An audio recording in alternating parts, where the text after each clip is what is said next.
মাবুদ রে, তুমি আমার উপর ইনসাফ করো নাই, তুমি আমারে জাহান্নামে পাঠাই দিতেছ। তুমি আমার উপর ইনসাফ করো নাই। আল্লাহ বলবো কেমন করে ইনসাফ করলাম না? বান্দা বলবে আল্লাহ গো, আজকে তুমি আমারে জাহান্নামের ফয়সালা করে দিলা। তুমি তো কোরআনের মধ্যে এমন একটা শব্দ ব্যবহার করেছো, বিসমিল্লাহির রহমানির রহিম। আল্লাহ, তোমার আল্লাহ নামের পরে রহমান আর রহিম, রহমান আর রহিম। আল্লাহ নামের পরে যখন রহমান আর রহিম, এই তুমি যে রহমান, তুমি যে দয়ালু, তুমি যে মেহেরবান, তোমার যে এত মায়া, তোমার এত দয়া, ও আল্লাহ, আল্লাহ নামের পরে তুমি যে রহমান, তুমি রহিম, করুণাময়, দয়ালু। তো এই মায়া আর দয়া যদি আজকে কামে না লাগে, তো কোন দিন কামে লাগবে? বান্দা বলে আল্লাহ, আজকে এই হাসরের ময়দানের মাঠে যদি কাজে না আসে, কোন দিন কাজে আসবে?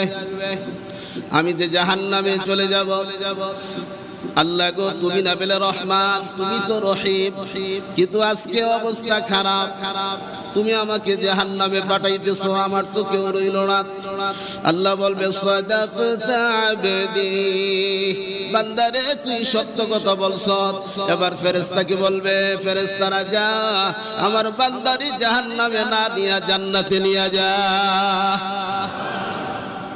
এই যে মায়া। দ্বিতীয় একজন বান্দাকে আনা হবে, দুইজন বান্দা। আনার পরে আল্লাহ বলবে, তোমাদের অবস্থা, তোমাদের নেকের পাল্লা একদম দুর্বল, আজকে তো জাহান্নামে যাইতে হবে। একজনে অর্ডার পায়া জাহান্নামের দিকে দৌড়াইতে থাকবে, আরেকজন একটু সামনের দিকে যায়, আবার পিছনের দিকে যায়। আল্লাহ বলেন ফেরেশতারা রে, আমার বান্দা একজন দৌড়ায়া যায়, আবার একজনে হাঁটে, আবার দাঁড়ায়। কারণ কি? দুজনে থামা। এ বান্দা, তুমি জাহান্নামে যাওয়ার জন্য এত তাড়াহুড়া করতেছো, পাগল হয়ে গেছো, কি ব্যাপার, কি হইছে? আল্লাহ গো, জাহান্নামের ভয়ে যখন ফয়সালা হয়ে গেল, আমি দুনিয়াতে কত হুকুম করছো, মানি নাই। এখন তুমি অর্ডার করেছো জাহান্নামে যাও, আমি জাহান্নামের ভয় ভিতরে আছে, ঠিক। চিন্তা করলাম এখন যদি হুকুম পালন না করি, তাহলে মনে মেজাজ আরো খারাপ হয়ে যাবে। আমি দৌড় দিলাম। আরেকজন রে কয়, তুমি ধীরে ধীরে যাও, একবার এক পা সামনে দাও, আবার পিছনে যাও। কারণ কি? বান্দা বলে আল্লাহ, তুমি তো কোরআনে ঘোষণা করছো, লা তাকুনাতু মির রাহমাতিল্লাহ। বান্দারে, তোমরা যারা নিজেদের আত্মার উপর বাড়াবাড়ি করছো, তোমরা আমার রহমত থেকে নৈরাশ হও না। আল্লাহ, আমি পিছনের দিকে তাকায় দেখি তোমার রহমত, তোমার মায়া আমার উপর আছে কিনা। আল্লাহু আকবার। আল্লাহ গো, আমি পিছনের দিকে বারবার তাকাই, চিন্তা করি আমার মাওলায় মায়া কইরা আমারে ডাক দেয় কিনা। তুমি যদি আমারে মায়া কইরা ডাক দাও, তাইলে তো আমি বাইচে গেলাম। তোমার রহমতের আশায় আমি বারবার পিছনের দিকে তাকাই আর সামনের দিকে যাই। তুমি যেহেতু বলছো জাহান্নামের ভয়, আরেক দিকে পিছনে তাকাই তোমার রহমতের আশা। আল্লাহ বলবে ফেরেশতারা রে, আয় আয় ইনতালিকু বিআবদাইনি ইলাল জান্নাহ, দুনো বান্দারে জান্নাতে পাঠা। সুবহানাল্লাহ। এলো 2 নম্বর অভিমত। 3 নম্বর, এমন এক বান্দাকে আনা হবে যেই বান্দার সামনে দাঁড়াবে, সামনে দাঁড়ানোর পর বান্দার জবানটা বন্ধ থাকবে। আল ইয়াউমা নাখতিমু আলা আফওয়াহিহিম ওয়া তুকাল্লিমুনা আইদিহিম ওয়া তাশহাদু আরজুলুহুম বিমা কানু ইয়াকসিবুন।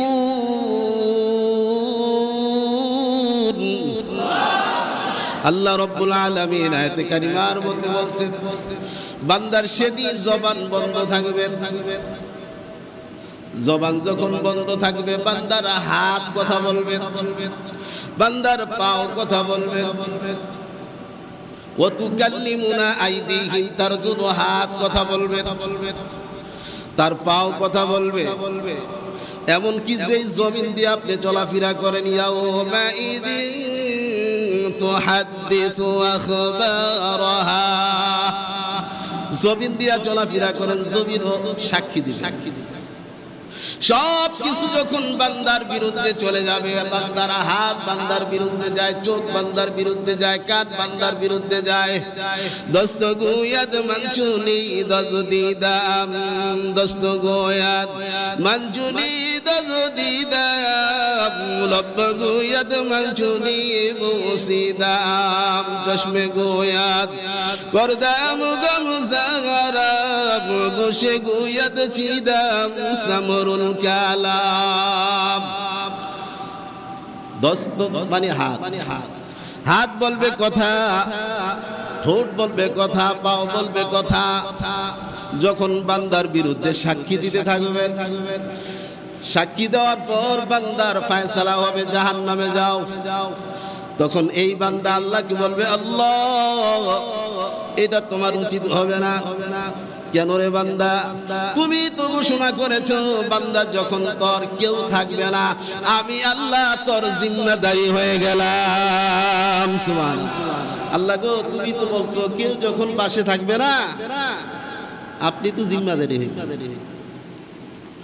كراما كاتبين يعلمون ما تفعلون। কিরামান কাতিবিন সবার সাথে আছে তো নাকি? আওয়াজ দিয়া বলেন আছে না? সম্মানিত লেখক বৃন্দ দুইজন দুই পাশে আছে, সবার সাথেই থাকে। আপনি কি করেন না করেন এরা দেখতেছে, লিখতেছে। বান্দা যখন নেক কাজের নিয়ত করে তখনও তারা লেখা শুরু করে। সুবহানাল্লাহ, সুবহানাল্লাহ। আর গুনার নিয়ত করলে লেখে না, করলে করার পরও লেখে না। 7 ঘন্টা পর্যন্ত অপেক্ষা করে, ডান পাশের ফেরেশতারে কয় লিখমু, কয় অপেক্ষা কর। আবার 1 ঘন্টা পর লিখমু, কয় দেখো বান্দা তওবা করে কিনা, তওবা করলে মাফ করে দেওয়া হবে। সুবহানাল্লাহ, সুবহানাল্লাহ। তো বান্দা বলবে, আল্লাহ কেউই যেহেতু আমার আপন না, সবাই আমার শত্রু হয়ে গেছে, তুমি যদি আমার আপন না হও আজকের এই হাসরের ময়দানে, তাহলে আমার কে দেখবে? আল্লাহ ওই সময় তার মায়া লাগবে, দয়া লাগবে, বলবে, হে বান্দা ঠিক আছে, আজকে তোরা আমি মাফ করে দিলাম। সুবহানাল্লাহ। 4 নাম্বার, বান্দার সব ঠিক আছে, জান্নাতে যাওয়ার জন্য একটা নেকি শর্ত, একটা নেকি। এখন একটা নেকি যেহেতু শর্ট, এই নেকি আনবে করতে, আল্লাহ বলবে তোর একটা নেকি নাই, তো জাহান্নামে যাইতে। বান্দা বলবে, আল্লাহ গো আমার একটা নেকি নাই, শর্ট পড়ছে, আপনি যদি অনুমতি দিতেন তাহলে আমি আমার আত্মীয় স্বজনের কাছে যাইতাম, আপন জনের কাছে যাইতাম, বাবার কাছে, মায়ের কাছে, ভাইয়ের কাছে, সন্তানের কাছে, স্ত্রীর কাছে, তাদের কাছে গিয়া দেখি না একটা নেকি পাওয়া যায় কি। আমার আল্লাহ ডাক দিয়ে বলবেন, এরে বান্দা তুমি এখনো একটা নেকির আশা করো, কিয়ামতের ময়দানে আজকে এমন একদিন যেই দিনে কেউ কারো পরিচয় দিবে না, একজন আরেকজন থেকে দৌড়াবে, পালাবে। তুমি এমন দিনে নেকির আশা করো কিভাবে? বান্দা বলবে, আল্লাহ আমার অনুমতি দাও, আমি গিয়া দেখি। আল্লামা ফরিদউদ্দিন আত্মার রহমাতুল্লাহ আলাইহি হাসরের ময়দানের অবস্থা সম্পর্কে একটা উদাহরণ টানলেন। কাশতিয়া ওয়ার দরদরি আশেকাস, তখতায়ে যা জুমলা বরবালা নেশাস, গুরু বাবমো সে বরাত খতাবমান, কারে শাবা একদিগার খতাবমান। বিড়াল আর ইঁদুরের মধ্যে কি সম্পর্ক আপনারা জানেন? বিড়াল যদি ইঁদুর দেখে, ইঁদুরের অবস্থা 12টা বাজে, আর ইঁদুর যদি বিড়ালটা দেখে, বিড়াল কত দৌড়ায় জীবন বাঁচানোর জন্য। আল্লামা ফরিদুদ্দিন আত্মার রহমাতুল্লাহ আলাইহি বলেন, সাগরের মধ্যে নৌকা চলতেছে, আর নৌকার যাত্রীদের মধ্যে একটা বিড়াল আর ইঁদুর আছে। জ্বর আইসা নৌকাটারে ভাঙ্গিয়া চুরমার করে দিছে। একটা তক্তার উপরে একটা ইঁদুর আর বিড়াল আশ্রয় নিছে। ইঁদুর বিড়ালের ভয়ে দৌড় মানে না, কারণ দৌড় দিলে পানি পুরা মারা যাবে। আর বিড়ালও ইঁদুরে ধরার চেষ্টা করে না, ইঁদুর ধরতে গেলে সেও নিজে মারা যাবে। আল্লামা ফরিদউদ্দিন আত্তার রাহমাতুল্লাহ আলাইহি বলেন, হে উম্মতের দল, তোমরা শোনো, কিয়ামতের ময়দানটা এমন হয়ে যাবে কেউ কারো দিকে তাকাইবার সুযোগটা মিলবে না, দেখতে পারবে না। বিড়াল ইঁদুরের ভয়ে দৌড় দেয় না, ইঁদুর বিড়ালের ভয়ে দৌড়ায় না, আবার বিড়ালও ইঁদুরে খাইতে যায় না। গেলেই তো অবস্থা খারাপ। দুজনেই নিজের জীবন বাঁচানোর চেষ্টা। এখন আর ক্ষুধার কথা মনে নাই, সেও তার দিকে তাকায় না, সেও তার দিকে তাকায় না। দুজনের অবস্থা খারাপ, সাগরের মধ্যখান। ঠিক হাসরের ময়দানে এমন হয়ে যাবে কেউ কারো দিকে তাকাইবার সময়টুকু পাবে না, সবাই কাপড় নাই। মানুষ প্রত্যেকে, কেউ বা হাঁটু পর্যন্ত গামের মধ্যে, কেউ বা কোমর পর্যন্ত, কেউ বা বুক সমান গামের মধ্যে, কেউ বা সাঁতার কাটতে থাকবে। এমন অবস্থা হবে কেউ কারো দিকে তাকাইবার সুযোগটুকু মিলবে না। আল্লাহ বলবে, বান্দা, যেই সময় একজন আরেকজনের দিকে তাকাইবার সময় নাই, তুমি বলতেছো তোমার আত্মীয় স্বজনের কাছে যাইবা নেকি আনার জন্য, এটা কি সম্ভব? বান্দা বলবে, আল্লাহ, জাহান্নামের আগুনে আমি জ্বলতে পারবো না, আমার জাহান্নামে জ্বালায়েন না, আমার একটু অনুমতি দেন, আমি মার কাছে যাব, আমার বাবার কাছে যাব, আমার বিবির কাছে যাব, আমার আদরের সন্তানের কাছে গিয়া বলবো, বাবারে, আজকে একটা নেকির অভাবে আমি জাহান্নামে যেতে হবে, মায়া লাগে, একটা নেকি দাও। আল্লাহ ওই সময় প্রশ্নের জবাব দিয়ে বলবে, বান্দা, যা, তুই যাইছ, যা। আল্লাহ নিজে বুঝাইলেন, ইয়াউমা ইয়াফিরুল মারউ মিন আখিহি ওয়া উম্মিহি ওয়া আবিহি ওয়া সাহিবাতিহি ওয়া বানিহি। যে আয়াতটা আমি তেলাওয়াত করেছিলাম, ইয়াউমা ইয়াফিরুল মারউ মিন আখিহি, এই লোকটা দৌড়ায়া হাসরের ময়দানের মাঠে ভাইয়ের কাছে যাইব, যেহেতু ভাই খুব মুহাব্বতের ভাই, এত মায়া এত মুহাব্বত। যখন বাড়িতে শুনতো তোর বড় ভাইয়ের আরেকজনে মারছে, বা তোর ভাইয়ের একজনে ধমক দিছে, লাঠি লয়া দৌড়ায়, কি ব্যাপার, আমার ভাইয়ের মারতে গেছে, তার অবস্থা খারাপ করে লাভ। এত মায়া এত মুহাব্বত। হাসরের ময়দানের মাঠে গিয়া বলবো, ভাই, আজকে আমি তোমার ভাই একটা নেকির অভাবে জাহান্নামের আগুনে জ্বলবো, ভাই রে, আমার একটা নেকি দাও। ভাই বলবে, দুনিয়াতে আমার কোনো ভাই ছিল না, যাও, তুমি আবার আমার কিসের ভাই? পরিচয় দিবে না, মুখটা ফিরাইয়া নিবে। তাফসিরে লেখে, কেন? এই জন্য পরিচয় দিবে না, সবাই থাকবো ইয়া নফসি ইয়া নফসি, কেউ কারো পরিচয় দিবে না। যদি আবার তার কাছে নেকি চায়, এই ভয়ে পরিচয় দিবে না। একজন আরেকজন থেকে পালাইতে শুরু করবে। এবার সন্তান, এবার ভাই থেকে যখন ফিরবে, দৌড়ায়া যাবে, মায়ের কাছে যাইব, মা গো, ও মা, তুমি আমার এত আদর যত্ন কইরা লালন পালন করছো, মা গো, রাত্রের বেলা যখন আমি ঘুমায় যাইতাম, ও মা, আমি যদি পেশাব করে দিছি, ডাইন পাশে বাম পাশে নিয়ে আসতা, বামে পেশাব করলে, ও মা, তোমার শুকনা জায়গায় আমারে শোয়াইতা, তুমি নিজে পেশাবের মধ্যে ঘুমাইতা, ওই জায়গাটা ভিজা গেলে তোমার বুকের উপর আমারে আশ্রয় দিতা। ও মা, আজকে হাসরের ময়দানে একটা নেকির অভাবে তোমার সন্তান জাহান্নামে যাবে গো মা। মায়া লাগে, দয়া লাগে, একটা নেকি আমারে দিয়া বাঁচাও। মা ওই সময় তারে পরিচয় দিবে না, বলবো, না না, তুই আমার ছেলে না। মায়ের কাছ থেকে বিদায় নিয়া, বুক বেড়া ব্যথা নিয়া দৌড়ায় বাবার কাছে গিয়া বলবো, ও বাবা, যেই সন্তানের জন্য সারা দিন পরিশ্রম করতাম, মাথার ঘাম পায়ে ফেলায়া আমার জন্য কামাই করতাম, বাবা গো, আজকে একটা নেকির জন্য জাহান্নামে যেতে হবে, আমার একটা নেকি দাও। বাবাও পরিচয় দিবে না। এবার তাদের থেকে বিদায় নিয়ে চলে যাব স্ত্রীর কাছে। স্ত্রী এমন স্ত্রী, যে স্ত্রীর ভালোবাসায় মারও ভুলে গেছে, বাবারও ভুলে গেছে, চিল্লাই বলুন ঠিক কিনা? যেই বিবির ভালোবাসায় মা বাবা বুইলা যায়, মারে খাবার দেয় না, বাবারও খাবার দেয় না, এমন কপাল পোড়া সন্তান আছে না নাই? আহারে ওই বিবির কাছে গিয়া বলবে, রে বিবি, তোমারে ভালোবাসতে গিয়া মা বাবারে বুইলা গেছিলাম, আজকে একটা নেকির অভাবে জাহান্নামে যাইতে হবে রে বিবি, আমার একটা নেকি দিয়া সাহায্য করো। বিবি বলবে, না না, দুনিয়াতে আমার বিয়া শাদী তো হয় নাই। বিবিরে যতই বুঝাইলো কাম হয় নাই। স্ত্রীর চাইতে বেশি ভালোবাসে নিজের সন্তানের, ছেলে মেয়ের কাছে। এবার সন্তানের কাছে গিয়া বলবো, বাবা আমি তোর বাপ, তোর যদি মায়া লাগে দয়া লাগে আমার একটা নেকি দিয়া সাহায্য কর, একটা নেকির অভাবে জাহান্নামে যাইতে হবে। এবার ছেলেও বাবার পরিচয় দিবে না। এটা কোরআনের কথা, সরাসরি কোরআনের।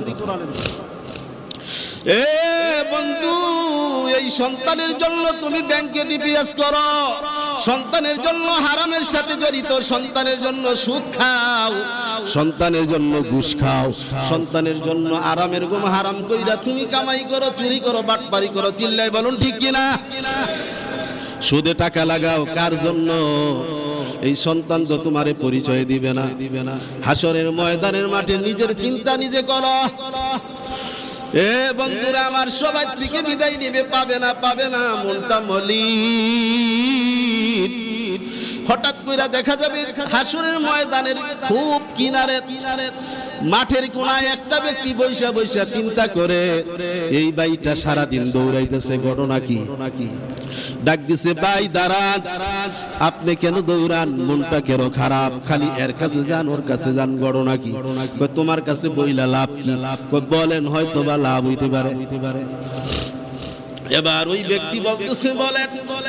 এবার এই ছেলে বলতেছে, আল্লাহর এই বান্দা বলবো, আমার মার কাছে গেছিলাম, বাবার কাছে গেছিলাম, ভাইয়ের কাছে গেছিলাম, স্ত্রী সন্তান সবার কাছে গেছি, কেউ আমার একটা নেকি দেয় নাই, সবাই ফিরাইয়া দিছে। একটা নেকির অভাবে আমি জাহান্নামে যেতে হবে। ওই বান্দা এবার বলে, ভাই সবাই তোমারে ফিরাইয়া দিছে, আমার মাত্র একটা নেকি আছে, আমি তো জান্নাতে প্রশ্নই আসে না, যাইতেই পারবো না। তবে আমার একটা নেকি দিয়া লাভ নাই, আমার নেকিটা দিয়া তোমার ঘাটতি পূরণ করে তুমি জান্নাতে যাও। সুবহানাল্লাহ। ওই বান্দা তার একটা নেকি তার দিয়ে দিল।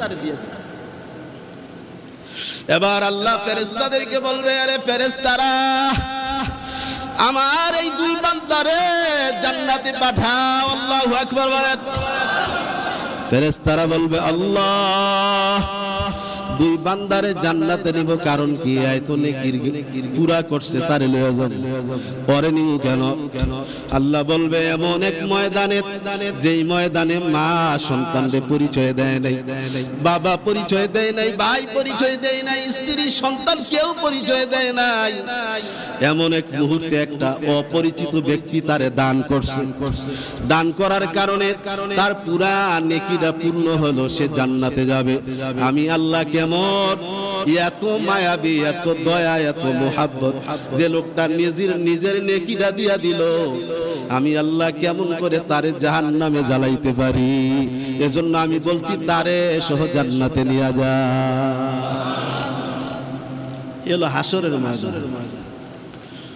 আমরা তো চিন্তাই করি না যে হাসরের ময়দানের অবস্থা কি। কেউ কারো পরিচয় দিবে না, নিজে ইয়া নাফসি, নবীরা পর্যন্ত ইয়া নাফসি। সব নবীরা, আদম নবী থেকে নিয়ে ঈসা নবী পর্যন্ত সবাই বলবে ইয়া নাফসি, ইয়া নাফসি। শুধু একজন নবী, আমাদের নবী, মায়ার নবী, দেনের ছবি মুহাম্মদুর রাসূলুল্লাহ সাল্লাল্লাহু আলাইহি ওয়াসাল্লাম, তিনি বলবে ইয়া উম্মতি, ইয়া উম্মতি। নবী বলবে ইয়া উম্মতি, সব নবীরা বলবে ইয়া নাফসি, ইয়া নাফসি। আমার নবী আল্লাহকে ওই সময় বলবে, আল্লাহ গো, তুমি তো স্পেশাল একটা দোয়া শিখাই দিছি, ওই দোয়াটা সব নবীরা দুনিয়া থেকে করে লাইছে, আমি তো করি নাই। আল্লাহ ওই দোয়াটা আজকে আমি করতেছি, ওই দোয়ার বিনিময়ে আমার সব উম্মত গুলারে জান্নাতি বানায় দাও। এত মায়ার নবী, এত মুহাব্বতের নবী। হাসরের ময়দান এত কঠিন। কাকরাইল অনেক বছর আগে এক ব্যক্তিকে দেখা হলো, তার পায়ের মধ্যে লম্বা লম্বা বুট জুতা, সে হাঁটা উড়া করে। দেখতে লোকটারে দেখতে দেখা যায় আর্মির মতো, বলা হলো ভাই তোমার পাও এমন কেন, বুট জুতা এত লম্বা লম্বা কারণ কি? বলতেছে হুজুর এই বুট জুতা এমন ভাবে পড়ছি আমার পায়ে কোনো গোশত নাই, শুধু হাড্ডি আছে। আমি যদি খালি পায়ে এভাবে চলাফেরা করি মানুষ ভয় পাবে। বলা হলো ঘটনা কি? আপনার পায়ে গোশত নাই, শুধু হাড্ডি কেন, কারণ কি? এবার সে বলল আমি একজন উপরে তবকার মানুষ ছিলাম, আমার কাছে বন্দুক ছিল, আমি এইগুলা দিয়া দিনের বেলা রাতের বেলা যখন ডিউটি করতাম এক কবরের পাশে গেলাম, কবরের পাশে গিয়া দেখি বড় একটা ইঁদুর দেখা যায়, চোখগুলা কেমন জানি দুনিয়ার সাধারণ ইঁদুরের চোখ যেমন এমন না, একটু ভিন্ন। একটা লাশের কর্মর কইরা খাইতেছে। আমি আমার বন্দুকের নালা দিয়া এমন করলাম কবরের দিকে, ইঁদুরটা আমার দিকে তাকাইছে, তাকানোর পর আমি ভয় পেয়ে গেছি। ইঁদুর যখন কবর থেকে লাফ দিয়া উপরে উঠছে, আমি ভয়ে দৌড়াইতে লাগলাম।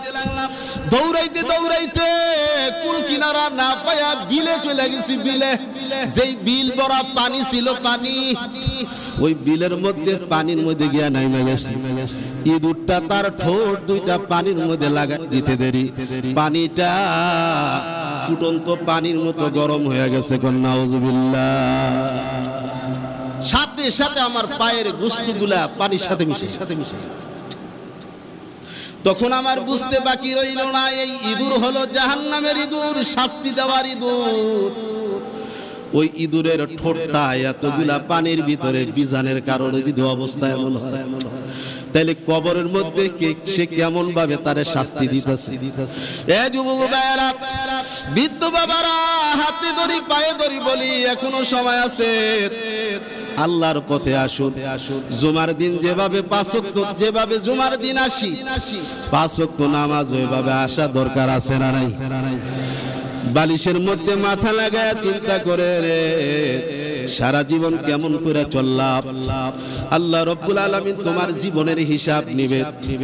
কি বলবে? হক ফরমায়া দিছে আওয়ার দি মোরা আন্দরি মহলত কে মন্দরম তোরা উমরে খোদরা দরজে পায়া বুরদাই কদরো কদর চাফানি কর দেই।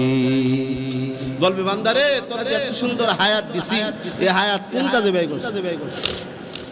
বান্দা তোরে এত টাকা পয়সা দিলাম, গাড়ি দিলাম, বাড়ির মালিক বানাইলাম, এ বান্দা ওই টাকা পয়সা কোন কাজে ব্যয় করছো? ওই সময় বান্দা জবাব দিতে পারবে না। সময় খুব সংকীর্ণ। আসুন আল্লাহ পাক যেই সময়টুকু আমাদের দিছে হাসরের চিন্তা করেন। এই যে একটু কথা বললাম হাসরের ময়দান নিয়ে, কেউ কারো দিকে তাকাইবার সময় পাবে না।